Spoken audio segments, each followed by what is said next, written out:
Hello, class. My name is John Coleman. I'm a student here at Grand Canyon University, a graduate student that's majoring in a master's in cybersecurity. In today's video, it's going to be a short video just explaining to you all the difference in that of data at rest, in use, and in transmission as well.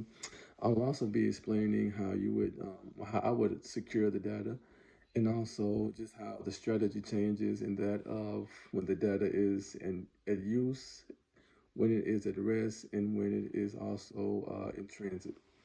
First of all, data at rest. Now, when we think about data at rest, this is basically something that entails data being collected in one place. This is what data at rest is. For example, um, in databases, you have file systems, iCloud. That's a very popular um, storage format that we use in our iPhones. Um, and basically, the data at rest, it moves around and it can be replicated and manipulated in strange environments, and it also rests and relies on portable media. Data in usage, this refers to active data, which is stored in a non-persistent digital state, typically in a computer or something that contains random access memory. And finally, data in transmission. This refers to the process of transferring data between two or more digital devices. At times, people can share Wi-Fi passwords and music, whether it's an iPhone, iPad, things of that sort. Um, and also the best way data data can be secured. As we know, that's something that's been an issue for a while. With people's data being compromised and taken, and that's a nightmare. That's something that we want to avoid at all costs. The best way to protect data would be number one, password protection.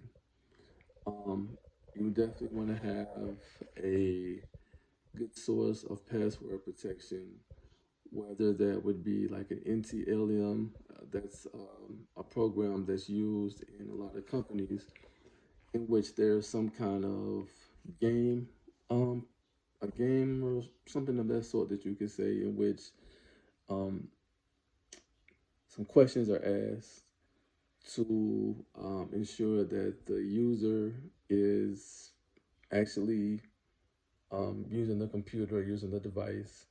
In this way, we know that it's not being compromised by third parties. And this is, a good means of protecting and securing your data. And also, uh, the final thing that I will be discussing is the way the strategy changes. Uh, Data protection in transit. This is something that involves the protection of the data while it's traveling from network to network, or it's being transferred from a local storage device to a cloud device, going back to the iCloud and things of that sort. Excuse me. The data in rest, this is a protection that involves data that is not active. That's not active. This would be a classic example of that would be a hard drive, something that we all use in school, whether it was in college, high school, we would store papers, information, we would just all store it on a hard drive so we could have access to it. And then, that went to the thumb drives, something that a lot of us used. I know I used that a lot myself in school and when I taught as well. And that was very helpful, a small device in which I could, carry a lot of information. And finally, data in data protection at rest. This is something that it can be stored on any device and network. The one of the major drawbacks from that would be that it could be vulnerable, very vulnerable at times. If it came across the wrong hands, it could be compromised, and your information could be compromised if it's not stored properly. So that's definitely one drawback from that. And I hope you guys were able to get some useful information from this video. And it's been a pleasure. And you guys have a wonderful day, wonderful evening. And I hope this helps your journey in this wonderful cybersecurity field. And thank you so much.